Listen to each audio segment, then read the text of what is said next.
नारद जी बोले, सब मुनियों को भी जो दुष्कर कर्म है ऐसा बड़ा भारी तप जो इस कुमारी ने किया वह हे महामुने हमसे सुनाइए। श्री नारायण बोले, अनंतर ऋषि कन्या ने भगवान शिव, शांत, पंचमुख, सनातन महादेव को चिंतन करके परम दारुण तप आरंभ किया।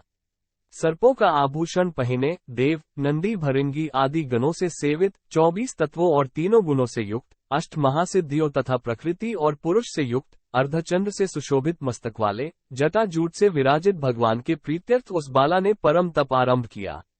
ग्रीष्म ऋतु के सूर्य होने पर पंचाग्नि के बीच में बैठकर, हेमंत और शिशिर ऋतुओं में ठंडे जल में बैठकर, खुले हुए मुखवाली जल में खिले हुए कमल की तरह शोभित होने लगी। सिर के नीचे फैली हुई काली और नीली अलकों से ढंकी हुई वो जल में ऐसी मालूम होने लगी जैसे कीचड़ की लता सेवारों के समूह से घिरी हुई हो। शीत के कारण नासिका से निकलती हुई शोभित राशि इस तरह दिखाई देने लगी जैसे कमल से मकरंद पार करके भ्रमर पंखती जा रही हो। वर्षाकाल में आसन से युक्त चौतरे पर बिना छाया के सोती थी और वह सुंदर अंग वाली प्रातः सायं धूमपान करके रहती थी। उस कन्या के इस प्रकार के कठिन तप को सुनकर इंद्र बहुत चिंतित हो गए। सब देवताओं से दुधुर्षा और ऋषियों से स्पृहनिया। उस ऋषि कन्या के तप में लगे रहने पर हे नृपनंदन, हे क्षत्रिय भूषण, 9000 वर्ष व्यतीत हो गए।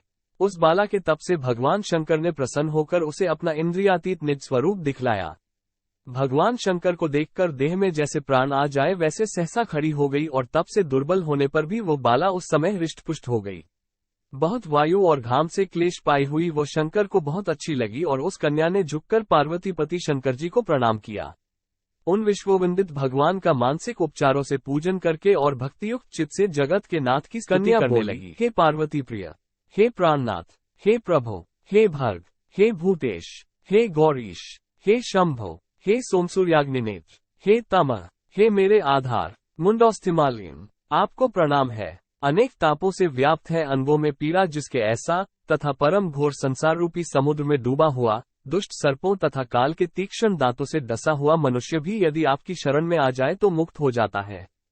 हे विभो, जिन आपने बाणासुर को अपनाया और मरी हुई अलर्क राजा की पत्नी को जिलाया, ऐसे आप हे दयानाथ, भूतेश, चंडीश, भव्य, भवत्रान, मृत्युंजय, प्राणनाथ, हे दक्ष प्रजापति के मख को ध्वंस करने वाले, हे समस्त शत्रुओं के नाशक, हे सदा भक्तों को संसार से छुड़ाने वाले, हे जन्म के हर्ता, हे प्रथम सृष्टि के कर्ता, हे प्राणनाथ, हे पाप के नाश करने वाले, आपको नमस्कार है। अपने सेवकों की रक्षा कीजिए।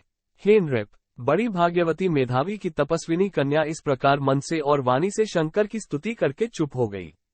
श्री कृष्ण बोले, कन्या द्वारा की हुई स्तुति सुनकर और उसके किए हुए उग्र तप से प्रसन्न मुखकमल सदाशिव कन्या से बोले, हे तपस्विनी, तेरा कल्याण हो। तेरे मन में जो अभीष्ट हो वो वर तू मांग। हे महाभागे, मैं प्रसन्न हूँ, तू खेद मत कर। ऐसा भगवान शंकर का वचन सुन वह कुमारी अत्यंत आनंद को प्राप्त हुई और हे राजन, प्रसन्न हुए सदाशिव से बोली। कन्या बोली, हे दीनानाथ, हे दया सिंधु, यदि आप मेरे ऊपर प्रसन्न हैं तो हे प्रभु, मेरी कामना पूर्ण करने में देर न करें। हे महादेव, मुझको पति दीजिए, पति दीजिए, पति दीजिए, मैं पति चाहती हूँ, पति दीजिए, मैंने हृदय में और कुछ नहीं सोचा है। वो ऋषिकिया इस प्रकार महादेव से कहकर चुप हो गई। तब ये सुनकर महादेव जी उससे बोले।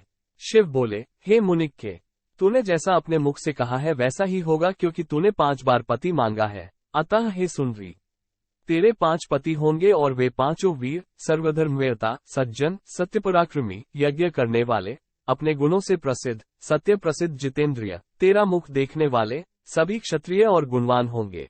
श्री कृष्ण बोले, न तो अधिक प्रिय न तो अधिक अप्रिय। ऐसे महादेव के वचन को सुनकर बोलने में चतुरा कन्या झुककर बोली।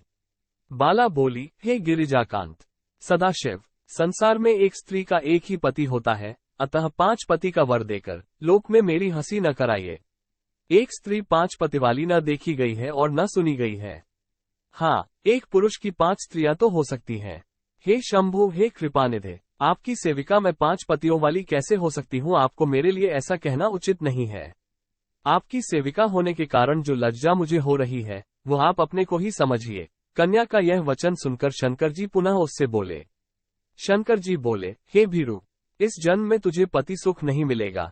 दूसरे जन्म में जब तू तपोबल से बिना योनि के उत्पन्न होगी तब पति सुख को भोग कर अनंतर परम पद को प्राप्त होगी, क्योंकि मेरी प्रिय मूर्ति दुर्वासा का तूने पहले अपमान किया है।